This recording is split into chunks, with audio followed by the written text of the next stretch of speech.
When George's Pompidou Center opened in 1977, it was as if a spaceship had landed in the middle of the Marais.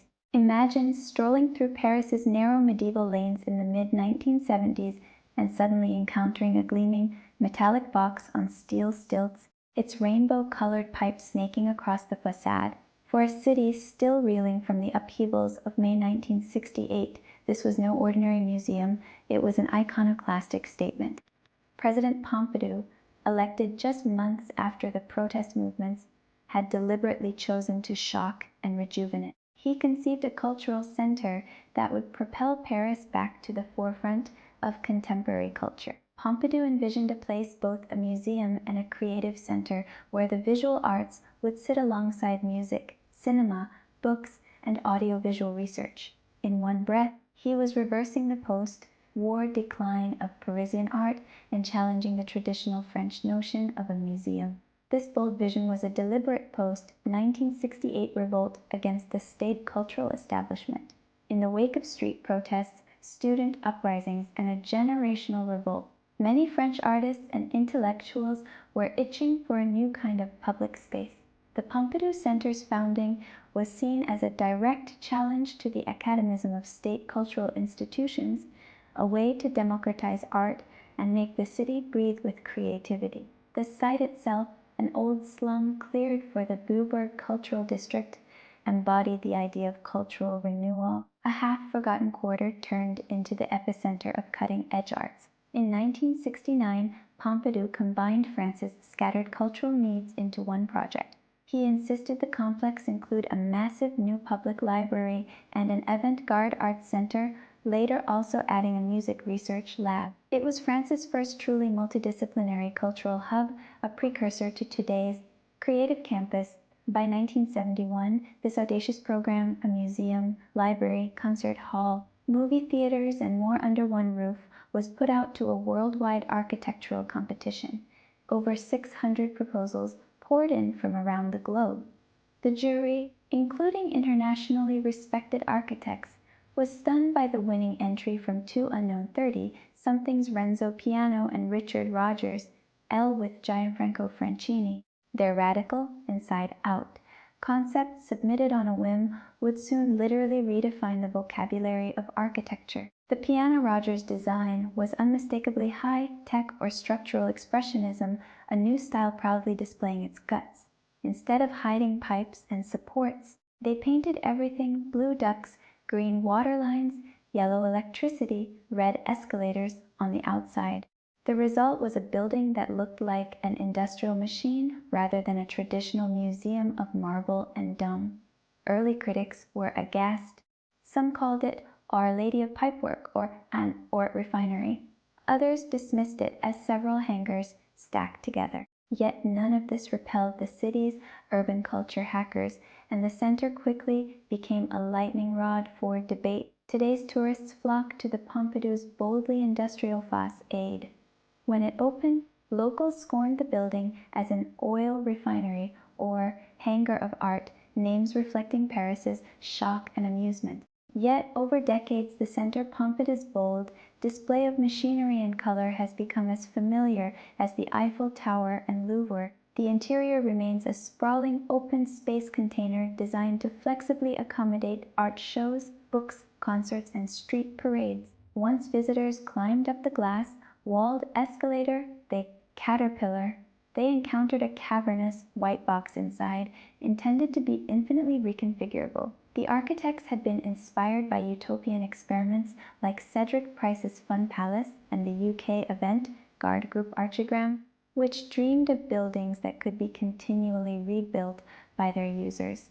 Although budget cuts in the mid-70s eliminated the planned moving floors and blinking billboards, the core idea remained an exoskeleton of steel frame and surfaces, leaving the interior a blank canvas. Renzo Piano later called the ambition to demolish the scary image of a cultural building, dreaming of a free relationship between art and people, where one breathes the city at the same time. Inside, rather than ceremonial ceilings and ornate halls, you saw just plain walls and wooden floors, ready for any art or performance. In fact, the building houses not only the National Museum of Modern Art and the library, but theaters, workshops, and music tech labs. It was truly conceived as a 24/7 arts factory with books, dance, sound, and image all under one roof. The new public plaza in front, a sloping square that sinks toward the Museum Facade, was equally revolutionary for urban life. Created by keeping half the site open and pushing the building deeper into its footing, the plaza became the true town square of the Marais. The architects designed the plaza like a theater floor, tilting toward its stage so crowds there could literally see themselves.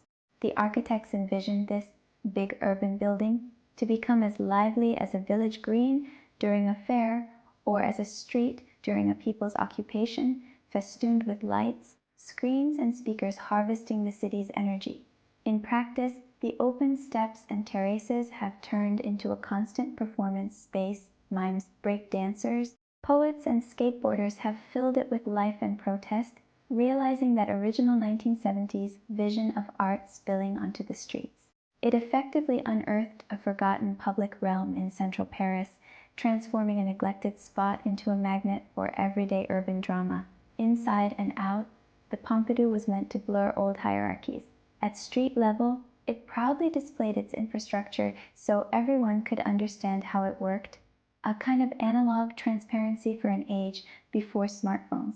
The idea was almost political: show your workings in public like an open source building. The color-coded exterior is now iconic, but at first it felt confrontational. By the mid-2000s, it had chalked up over 250 million visitors since opening, in other words, about 5 times its intended capacity. Renzo piano had designed for 5,000 daily visitors. By century's end, 5 times that flooded in. No other French museum drew crowds like the Pompidou. The people had indeed harvested the building, making it a daily agora of sorts. It became less a fixed monument than a movement, a living phenomenon of culture on display. The Pompidou's swaggering technophilia propelled a global movement. It showed that skyscrapers and embassies need not dominate the high-tech idiom. Richard Rogers famously put the same trick to work in London's Lloyd's building, placing ducts and lifts outside and creating a glass lobby enclosed by giant funnels, so groundbreaking that it was universally recognized as one of the key buildings of the modern epoch.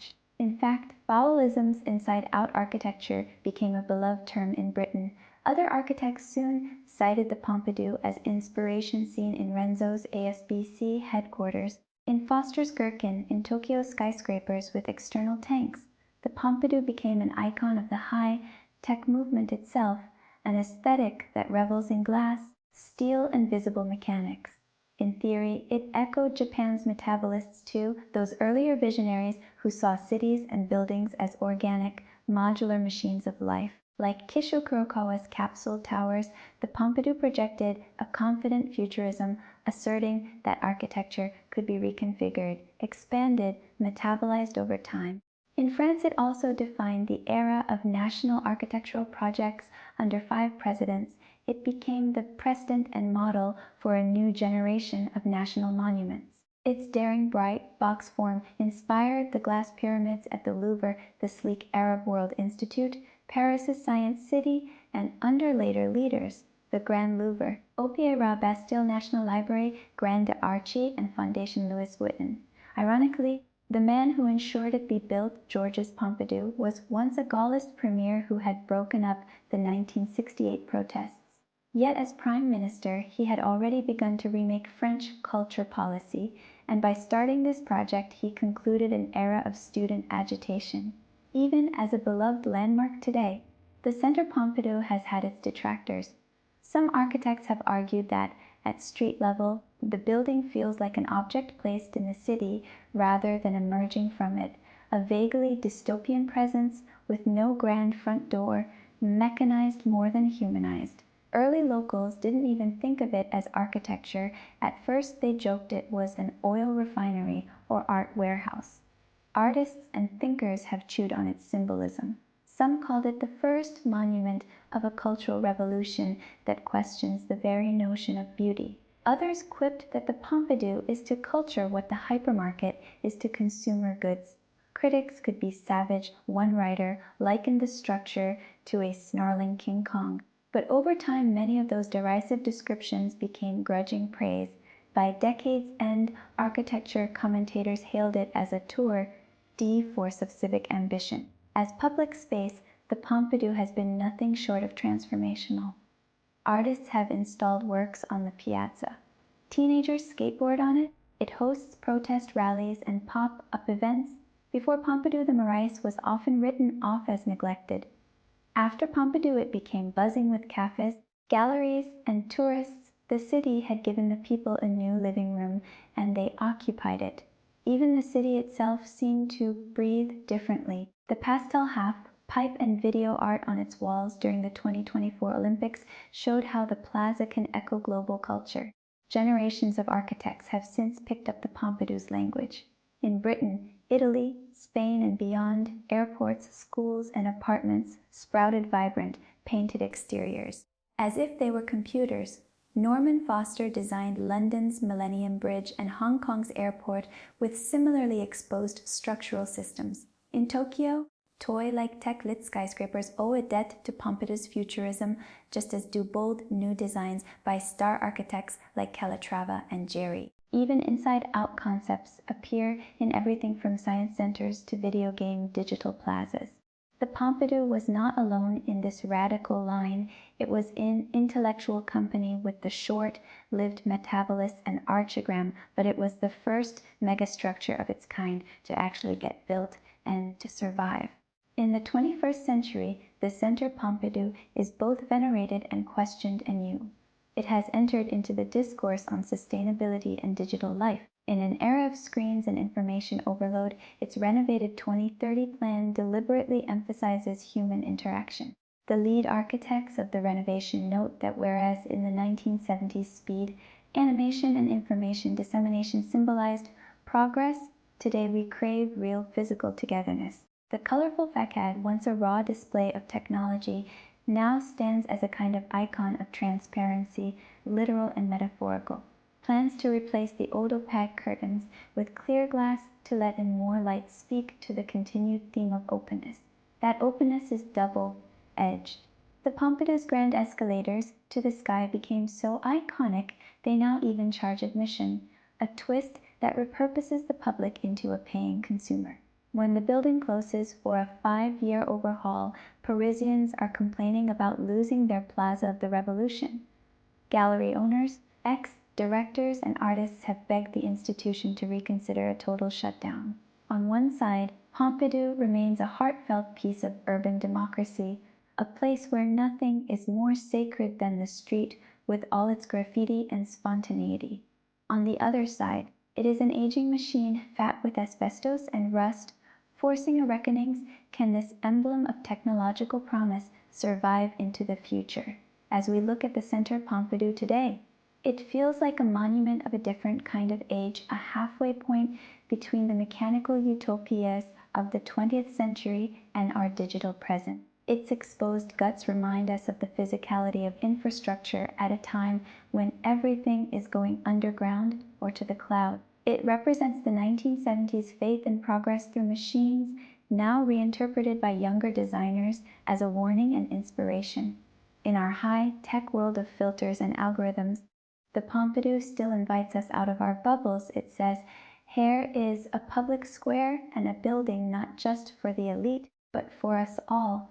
And even Paris debates its cost and renovation. There's no denying that this steel and glass behemoth has become a beloved part of the urban fabric. It has shocked the city, shaped it, and even today, in our screen-saturated era, it continues to spark conversations about openness, community, and what public space means.